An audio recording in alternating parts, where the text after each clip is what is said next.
بسم اللہ الرحمن الرحیم۔ شروع اللہ کے نام سے جو بڑا مہربان نہایت رحم کرنے والا ہے۔ اللہم صلی علی سیدنا محمد وعلی آل سیدنا محمد وبارک وسلم۔ ہمارے نبی حضرت محمد صلی اللہ علیہ وسلم کی ولادت باسعادت۔ ہمارے ملک ہندوستان سے مغرب کی طرف ایک ملک ہے، اس کا نام عرب ہے۔ اس ملک میں ایک بڑا شہر ہے، یہی اللہ کا گھر ہے جسے کعبہ شریف کہتے ہیں۔ اس شہر کا نام مکہ ہے۔ اس شہر میں ہزاروں سال سے ہزاروں آدمی ہر سال حج کرنے جاتے ہیں۔ یہیں ایک بہت شریف اور عزت والے گھرانے میں ہمارے پیارے نبی حضرت محمد صلی اللہ علیہ وسلم پیر کے دن 12 ربیع الاول کو صبح کے وقت پیدا ہوئے۔ شمسی مہینے اپریل کی 22 تاریخ تھی اور سال 571 عیسوی تھا۔ اسی سال آپ صلی اللہ علیہ وسلم کی ولادت سے 50 روز قبل اصحاب فیل کا واقعہ پیش آیا۔ آپ کی پیدائش سے سب گھر والوں کو بڑی خوشی ہوئی۔ آپ صلی اللہ علیہ وسلم کے چچا ابو لہب نے آپ صلی اللہ علیہ وسلم کی ولادت کی خوشی میں اپنی باندی صوبیہ کو آزاد کر دیا۔ ولادت کے 7ویں دن آپ صلی اللہ علیہ وسلم کے دادا عبد المطلب نے آپ صلی اللہ علیہ وسلم کا عقیقہ کیا اور محمد نام رکھا۔ والدہ ماجدہ نے احمد نام رکھا۔ ولادت کے بعد آپ کی والدہ ماجدہ نے 7 روز دودھ پلایا، پھر 7 دن صوبیہ نے دودھ پلایا۔ صوبیہ کے بعد حلیمہ سعدیہ نے 2 برس دودھ پلایا۔ اس زمانے میں قاعدہ یہ تھا کہ عرب کے شریف گھرانوں کے بچے دیہات میں پرورش پاتے تھے۔ دیہات سے عورتیں آتی اور شریف گھرانے کے بچوں کو پالنے اور دودھ پلانے کے لیے اپنے ساتھ اپنے گھروں کو لے جاتی۔ انہی عورتوں میں سے ایک جن کا نام حلیمہ تھا اور جو حوازن کے قبیلے اور سعد کے خاندان سے تھی، مکہ آئے اور آپ صلی اللہ علیہ وسلم کو پرورش کے لیے اپنے قبیلے میں لے گئے۔ 10 سال میں حضرت حلیمہ نے اپنے یہاں بڑی خیر و برکت دیکھی۔ 2 سال کے بعد آپ صلی اللہ علیہ وسلم کو لے کر حضرت آمنہ کے پاس مکہ آئی۔ اس وقت مکہ میں کوئی وبا بیماری پھیلی ہوئی تھی، اس لیے وبا کے بہانے حضرت آمنہ سے اجازت لے کر پھر آپ کو اپنے گھر لے آئی اور پھر 3 برس پرورش کی۔ 5 برس آپ صلی اللہ علیہ وسلم حضرت حلیمہ کے گھر رہیں، پھر آپ کو بی بی حلیمہ والدہ ماجدہ کے پاس مکہ پہنچا گئے۔ پھر ماں نے آپ صلی اللہ علیہ وسلم کی پرورش کی۔ آپ کی عمر ابھی 6 برس کی تھی کہ آپ کی والدہ ماجدہ کا مقام ابوا میں 30 سال کی عمر میں انتقال ہو گیا۔ والد ماجد عبداللہ کا انتقال جب آپ ماں کے پیٹ میں ہی تھے تو 25 سال کی عمر میں مدینہ میں ہو چکا تھا۔ والدہ کی وفات کے بعد آپ صلی اللہ علیہ وسلم کی پرورش ام ایمن نے کی، جو حضور صلی اللہ علیہ وسلم کی باندی تھی۔ آپ صلی اللہ علیہ وسلم کے دادا عبد المطلب ذمہ دار تھے۔ بڑی شفقت و محبت سے دادا عبد المطلب نے 2 برس آپ کی پرورش کی۔ جب 8 سال 2 ماہ 10 دن کے ہوئے تو 82 برس کی عمر میں عبد المطلب بھی انتقال کر گئے۔ مرتے وقت عبد المطلب نے آپ کو اپنے سب سے ہونہار بیٹے ابو طالب کے سپرد کیا۔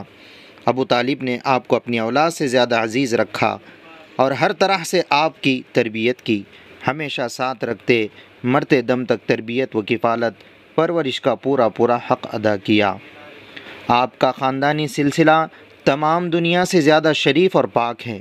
آپ کا سلسلہ نسب والد ماجد کی طرف سے اس طرح ہے: محمد بن عبداللہ بن عبد المطلب بن ہاشم بن عبد مناف بن قصی بن کلاب بن مرہ بن کعب بن لوی بن غالب بن فہر بن مالک بن نضر بن کنانہ بن خزیمہ بن مدرکہ بن الیاس بن مضر بن نزار بن معد بن عدنان، اور والدہ ماجدہ کی طرف سے آپ صلی اللہ علیہ وسلم کا نسب یہ ہے: محمد بن آمنہ بنت وہب بن عبد مناف بن زہرہ بن کلاب مشکلات پر پہنچ کر دونوں سلسلے نسب ایک ہو جاتا ہے۔ آپ کے والد ماجد کا نام عبداللہ اور والدہ محترمہ کا نام آمنہ تھا۔ دادی کا نام فاطمہ اور نانی کا نام برہ تھا۔ آپ کے کنبہ گھرانے کو بنو ہاشم اور آپ کی برادری کو قریش کہا جاتا ہے۔ آپ کے دادا کا نام عبد المطلب اور چچا کا نام ابو طالب تھا۔ آپ ماں باپ کے اکلوتے تھے۔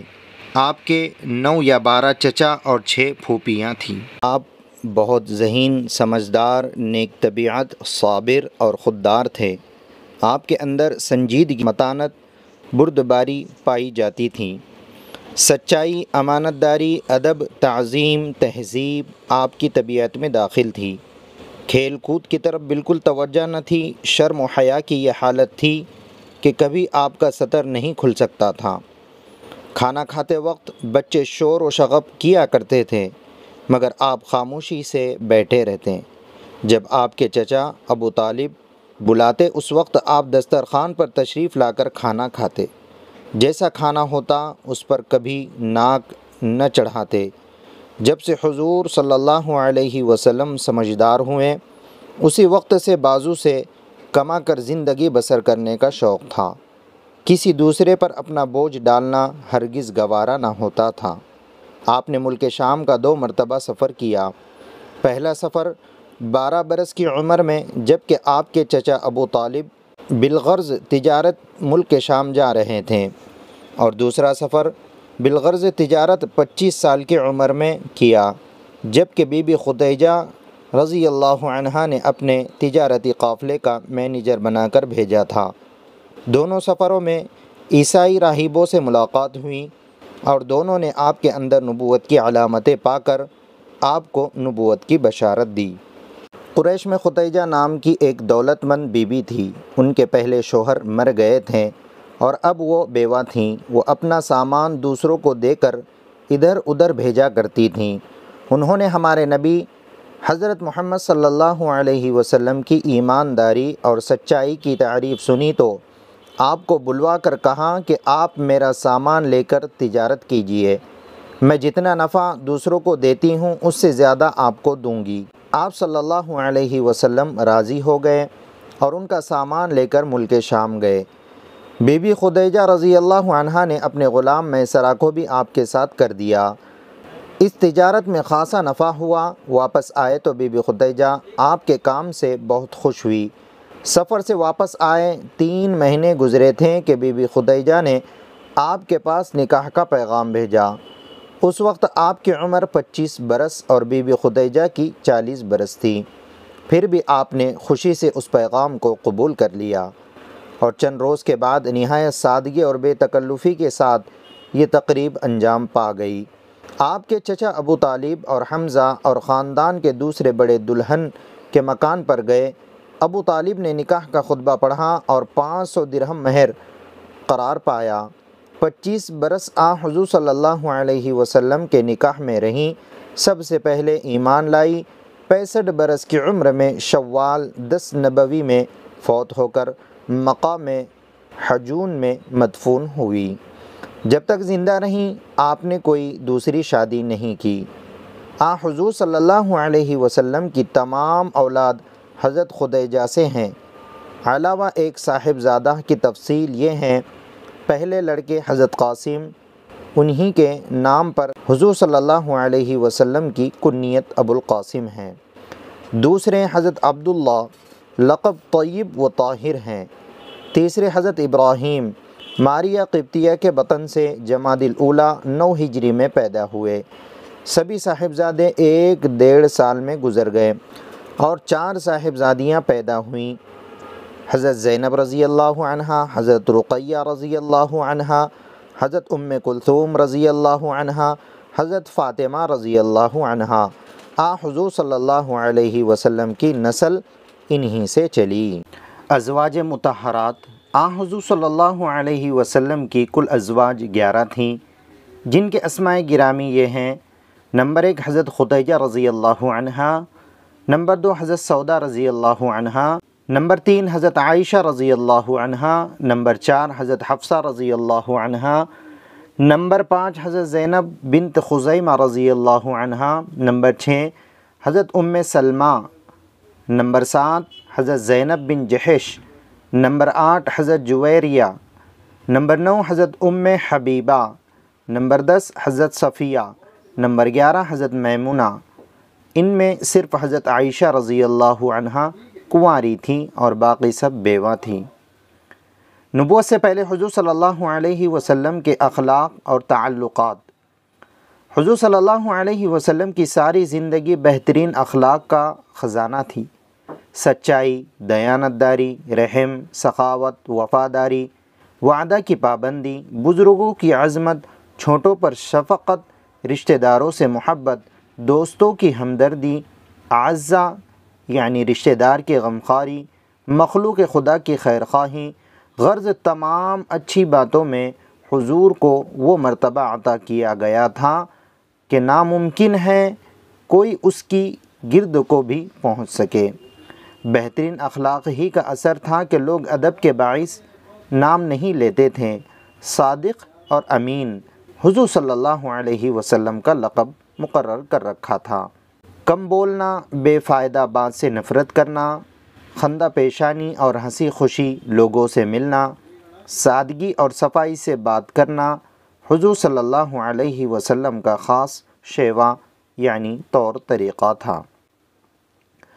خداوند عالم نے آپ صلی اللہ علیہ وسلم کو لڑکپن ہی میں تمام بری باتوں سے محفوظ رکھا جو اس زمانے میں رواج پائی ہوئی تھیں۔ حرص و طمع، لالچ، دغا، فریب، جھوٹ، شراب، زینہ، ناچ گانا، لوٹ، چوری، بت پرستی، بتوں کے نام کی چیزیں کھانا، بتوں پر چڑھاوا، شعر گوئی، عشق بازی، یہ تمام باتیں جو اس زمانے میں گویا ہر ایک کی گھٹی یعنی فطرت میں ہوتی تھی، حضور صلی اللہ علیہ وسلم کی ذات گرامی ان سب سے بالکل پاک اور صاف رہی۔ اسی وجہ سے حضور کو معصوم یعنی گناہوں سے بچے ہوئے کہتے ہیں، اور لطف یہ ہے کہ نہ حضور صلی اللہ علیہ وسلم نے کوئی کتاب پڑھی، نہ کسی سے مرید ہوئے، نہ کسی نے حضور کی باقاعدہ تربیت کی۔ یہ تمام خوبیاں خدا کی دی ہوئی تھیں۔ ہمارے آقا نے ہمیشہ قوت بازو سے کما کر زندگی بسر کی۔ حضور کی اہلیہ حضرت خدیجہ رضی اللہ عنہا کے پاس بہت کچھ دولت تھی۔ انہوں نے اس تمام دولت کو اسلام اور مسلمانوں کی امداد میں لٹا دیا، مگر رسول اللہ نے کبھی بھی اپنے خرچ و اخراجات میں بیوی کا احسان سر پہ نہیں لیا۔ لکڑیاں چن کر، پھاوڑا چلا کر، بکریاں چرا کر بسر اوقات کرنا حضور صلی اللہ علیہ وسلم کو آسان تھا، مگر کسی کا احسان سر پہ لینا مشکل۔ اگر خدا نخواستہ بیوی کا مال حضور صلی اللہ علیہ وسلم اپنے صرف میں لائے ہوتے تو قریش کے کافر آسمان سر پر اٹھا لیتے، یعنی شور ہنگامہ کرتے۔ وہ تو رات دن اسی تلاش میں رہا کرتے تھے کہ بدنام کرنے کی کوئی چیز ہمارے ہاتھ لگ جائے، اور بیوی کے مال سے خرچ کرنا عرب کے خیال میں بہت بڑا عیب تھا۔ خلق خدا کی خیر خواہی اور قوم کی خدمت اور ہمدردی کی فکر حضور صلی اللہ علیہ وسلم کو ہمیشہ رہا کرتی تھی۔ اپنے زمانہ والوں کی حالت پر پوری دردمندی کے ساتھ اکثر غور فرمایا کرتے تھے۔ انشاءاللہ اس کے آگے کی قسط آپ تمام حضرات کی خدمت میں جلد پیش کی جائیں گی۔ خانہ کعبہ کی تعمیر اور آپ صلی اللہ علیہ وسلم کا بہترین فیصلہ، یعنی اسٹیپ بائی اسٹیپ ہم آپ کے سامنے انشاءاللہ حضور صلی اللہ علیہ وسلم کی سیرت پیش کریں گے، اس لیے آپ ضرور اس ویڈیو کو سنیے اور اس ویڈیو کو اپنے دوست احباب میں ضرور شیئر کریں۔